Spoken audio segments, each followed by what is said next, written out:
जय हिंद दोस्तों। कक्षा 9वीं वाले विद्यार्थियों का स्वागत है। आपको आज मैं इस वीडियो के द्वारा बता रहा हूं विषय आईटी का पूरा पेपर हल सहित अर्धवार्षिक परीक्षा मध्य प्रदेश 2022-23। मित्रों, आपकी जो एग्ज़ाम्स है वो जनवरी 2023 में। इस एग्ज़ाम में बिल्कुल आप अच्छे से अच्छे अंक प्राप्त करें, इसके लिए हमने ये आपका पेपर लेकर आ चुके हैं मित्रों। तो आइए बिना देर के स्टार्ट करते हैं कक्षा 9वीं विषय आईटी। तो एक और सूचना मैं आपको बता दूं, मेंस एजुकेशन जो हमारा टेलीग्राम चैनल है, टेलीग्राम चैनल को आप ज्वाइन करिएगा। टेलीग्राम चैनल पर आपको इसका पूरा का पूरा पीडीएफ मिल जाएगा और वार्षिक परीक्षा तक आपको अपडेट मिलती रहेगी। तो आइए शुरू करते हैं आईटी का पेपर। देखिए मित्रों, आपका इसमें पहला प्रश्न है आईसीटी का मतलब है। वस्तुनिष्ठ प्रश्न है, 6 अंक के आपको वस्तुनिष्ठ प्रश्न देखने को मिलेंगे।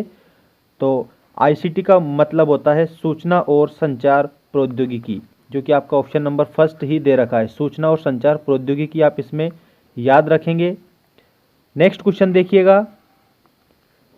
देखिए अगला प्रश्न है आपका आईटीईएस का मतलब है। आईटीईएस का मतलब होता है सूचना प्रौद्योगिकी सक्षम सेवाएं। सूचना प्रौद्योगिकी सक्षम सेवाएं आप याद रखना इसमें। और इसके बाद में नेक्स्ट प्रश्न आप देखिएगा मित्रों, ये महत्वपूर्ण प्रश्न है आप लोगों के लिए। निम्न में से किस मशीन का उपयोग हृदय की धड़कन की निगरानी के लिए किया जाता है? तो इसमें आपको याद रखना है ईसीजी। अगला प्रश्न है मस्तिष्क की गतिविधियों को रिकॉर्ड करने के लिए किस मशीन का उपयोग किया जाता है? तो ईईजी। ठीक है, आपका सेकंड ऑप्शन में दे रखा है। ये मस्तिष्क की जो गतिविधियां हैं उसको रिकॉर्ड करने के लिए यूज होता है। अब मैं आपको बता रहा हूं अगला प्रश्न। इस प्रश्न पर आप ध्यान देना बिल्कुल, देखिएगा। व्यापार में आईटी निम्नलिखित में से कौन से लाभ हैं? तो याद रखना, पहला लाभ तो ये है, दूसरा ये है। आईटी अधिक संभावित ग्राहकों तक पहुंचने में मदद करता है और आईटी ग्राहकों को बेहतर सेवा प्रदान करता है। तो इस प्रकार से आपको ये दोनों याद रखने हैं। ठीक है, और इसके बाद में नेक्स्ट क्वेश्चन आप देखिएगा मित्रों। नेक्स्ट क्वेश्चन है आप लोगों का, फिर मैं सत्य सत्य आपको बताऊंगा। तो वे सत्य असत्य जो क्वेश्चन है वो भी आप अच्छे से याद रखेंगे। फिर निम्नलिखित में से कौन सी मशीन मजबूत चुंबकीय क्षेत्रों का उपयोग करके शरीर के आंतरिक अंगों की डिजिटल छाप देती है? तो एमआरआई।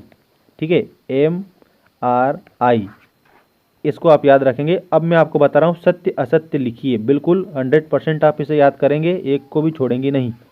देखिएगा, सूचना प्रौद्योगिकी आईटी का अर्थ है सूचना का निर्माण, प्रबंधन, भंडारण और आदान प्रदान। तो ये बिल्कुल सही है, मतलब आप इसमें सत्य लिखेंगे।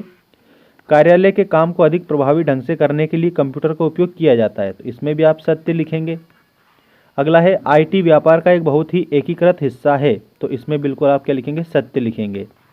आजकल कई लाइब्रेरी कंप्यूटरीकृत है, बिल्कुल कंप्यूटर पाया जाता है लाइब्रेरी में, सत्य है। इंटरनेट और ऑफिस एप्लीकेशन आधुनिक व्यापार का हिस्सा बन गए हैं, तो बिल्कुल इसमें भी आप क्या लिखेंगे? सत्य लिखेंगे। और इसके बाद में जीपीएस का full form global positioning system है, तो ये भी आपका सत्य है। और ये मोस्ट इंपॉर्टेंट लगाकर याद करेंगे इसको, जीपीएस का फुल फॉर्म तो ग्लोबल पोजिशनिंग सिस्टम। अब मैं आपको बता रहा हूँ रिक्त स्थानों की पूर्ति कीजिए। अब सभी रिक्त स्थान आप अच्छे से याद रखेंगे, एक भी रिक्त स्थान को बिल्कुल इग्नोर नहीं करेंगे। देखिएगा, कंप्यूटर डेटा को के रूप में लेता है, इसे प्रोसेस करता है और के रूप में परिणाम देता है। तो देखो, इनपुट के रूप में तो लेता है, ठीक है, और उसके बाद में याद रखना यहाँ पर आपको आउटपुट लिखना है। आउटपुट के रूप में क्या देता है? परिणाम देता है। तो इनपुट आउटपुट इसका उत्तर होगा। ठीक, अब इसके बाद में नेक्स्ट आप क्वेश्चन देखेंगे। नेक्स्ट क्वेश्चन है मित्रों आपका, कच्चे तथ्यों और आंकड़ों को कहा जाता है? तो उसको याद रखना, आंकड़े ही कहा जाता है, आंकड़े। इसके बाद में डेटा प्रोसेसिंग के परिणाम को क्या कहा जाता है? तो डेटा प्रोसेसिंग का जो परिणाम होता है ना, उसको जानकारी कहा जाता है। क्या कहा जाता है?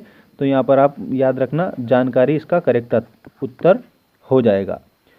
अब मैं आपको बता रहा हूँ नेक्स्ट क्वेश्चन। नेक्स्ट क्वेश्चन विशेष रूप से आप इसे पढ़ेंगे और समझेंगे प्लस याद भी रखेंगे। देखिएगा, आईटीईएस को भी कहा जाता है जो एक संगठन की क्षमता दक्षता में सुधार के लिए सूचना प्रौद्योगिकी का दोहन करने वाले संपूर्ण संचालन को कवर करता है। तो वो वेब सक्षम सेवाएं भी होती है और दूरस्थ सेवाएं भी होती है, दोनों होती है। वेब सेवाएं भी होती है और दूरस्थ सक्षम सेवाएं भी होती है। ठीक है, और इसके बाद में अगला प्रश्न देखिएगा, सूचना प्रौद्योगिकी जो सेवा गुणवत्ता में सुधार करके व्यवसाय को सक्षम बनाती है उसको ITES बोला जाता है, ITES। इस प्रकार से आप इसे याद रखेंगे। और इसके बाद में अगला प्रश्न देखिएगा मित्रों, बिल्कुल मोस्ट इंपॉर्टेंट क्वेश्चन है ये आपका।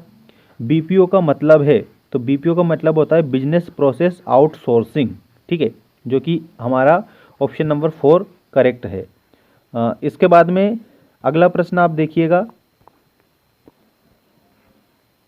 BPM का मतलब है, तो यहाँ पर आपको बिजनेस प्रक्रिया प्रबंधन बताना है, जो कि आपका नेक्स्ट ऑप्शन में दे रखा है BPM, ठीक है, BPM बिजनेस प्रक्रिया प्रबंधन, ठीक है, इस प्रकार से। तो ये कुछ मोस्ट इंपॉर्टेंट क्वेश्चन मैंने आपको बता दिए हैं, और नेक्स्ट वीडियो में और भी अच्छे जो क्वेश्चन है वो मैं लेकर आऊँगा आपको लिए।